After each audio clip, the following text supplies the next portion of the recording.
എത്ര നാളൊരു സാധനം വാങ്ങിച്ചുകൊണ്ട് പോയിട്ട് ആ പൈസ ഇതുവരെ ഒന്നും തന്നില്ലല്ലോ. ഇനിയിപ്പോൾ അങ്ങനെ നമ്മൾ മനസാക്ഷി കാണിച്ചാലും നോക്കത്തില്ലല്ലോ. ഒന്ന് വിളിച്ചു നോക്കട്ടെ.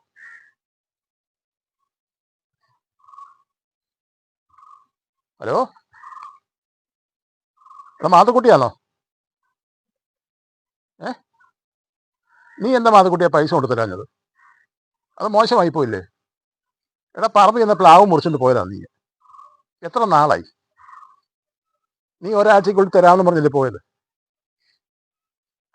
എന്നൊന്നും പറഞ്ഞാൽ ഒക്കത്തില്ല. എനിക്കെൻ്റെ പൈസ തരണം. 1-2 രൂപ അല്ല, രൂപ 25,000. പിറ്റേ ആഴ്ച തരാമെന്ന് പറഞ്ഞ് നീ കൊണ്ടുപോയത്. നിന്റെ പൈസ ഇത് കൊണ്ട് കൊടുത്തിട്ട് കാശ് തരാമെന്ന് പറഞ്ഞ് നീ കൊണ്ടുപോയത്. നീ അത് കൊണ്ട് കൊടുത്ത് നീ കാശ് മാറ്റി നിന്റെ കാര്യം കണ്ടു അല്ലേ? അപ്പം ഞാൻ വെറും മണ്ടനുമായി നിനക്ക് കടം തന്നത്. നിനക്ക് കടം തന്നത് എനിക്ക് പറ്റിയത്. ഒന്നും പറഞ്ഞാൽ ഒക്കത്തില്ല. എൻ്റെ പൈസ നാളെ കൊണ്ട് തരണം. അതൊന്നും ഒക്കത്തില്ല. നാളെ തന്നേക്കേ ഉള്ളൂ. അല്ലെ ഞാനങ്ങ് വരും. വന്നാൽ നിനക്കറിയാമല്ലോ എൻ്റെ സ്വഭാവം. എൻ്റെ പൈസയും കൊണ്ടേ ഞാൻ പോരുള്ളൂ. അത് നിനക്കറിയാമോ? എന്തോ പറഞ്ഞാലും ഞാൻ സമ്മതിക്കത്തില്ല. മാസം 3-4 മാസമായി എൻ്റെ പൈസ തന്നേ. ഇതുവരെ ഞാൻ അവധി കിട്ടി. ഇനി ഞാൻ അവധി കിട്ടിയില്ല. യാതൊരു മര്യാദയും ഞാൻ ഇതിനോട് കാണിക്കത്തില്ല. ഞാൻ നിന്റെ വീട്ടിൽ വരും. നിന്റെ കൂട്ടിൽ നിൽക്കുന്ന പശുവിനെ, കറക്കുന്ന പശുവിനെയും കൂടെ ഞാൻ അഴിച്ചുകൊണ്ട് പോയില്ല. നിനക്കറിയാമല്ലോ, എന്നെ അറിയാമല്ലോ. ഞാൻ വാക്ക് പറഞ്ഞാൽ വാക്കാ. അത് എന്നോട് പറഞ്ഞാലും ഞാൻ പറഞ്ഞാലും. അതുകൊണ്ട് എൻ്റെ പൈസ കൊണ്ട് തന്നിട്ട് ഇടപാട് തീർക്കുക. അല്ലെങ്കിൽ നാളെ ഞാൻ ആളെയും കൂട്ടി വന്ന് നിന്റെ കൂട്ടിൽ നിൽക്കുന്ന ആ കറക്കുന്ന പശുവിനെയും കൂടെ ഞാൻ അഴിച്ചുകൊണ്ട് പോരും. കേട്ടോ? അച്ചായ, അച്ചായൻ്റെ പൈസ ഞാൻ മനഃപൂർവ്വം തരാതിരുന്നതല്ല. എൻ്റെ സാഹചര്യം അങ്ങനെ ആയിപ്പോയി. ഭാര്യയ്ക്ക് സുഖമില്ലാതായി. അവളെയും കൊണ്ട് ഞാൻ ആശുപത്രിയിൽ ചെന്നു. ഒരു സ്ട്രോക്കിൻ്റെ ആരംഭമായിരുന്നു.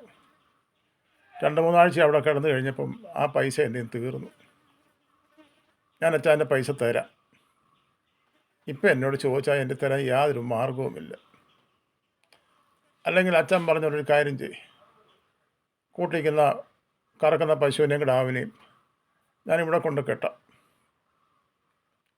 അല്ലാതെ എന്ത് ചെയ്യാൻ?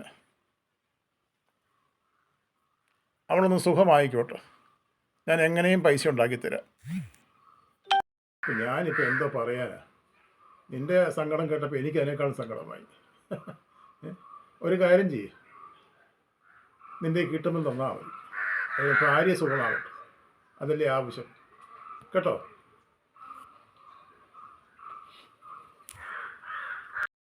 ഞാനിപ്പോൾ എന്തോ പറയാനാ? നിൻ്റെ സങ്കടം കേട്ടപ്പോൾ എനിക്ക് അതിനേക്കാൾ സങ്കടമായി.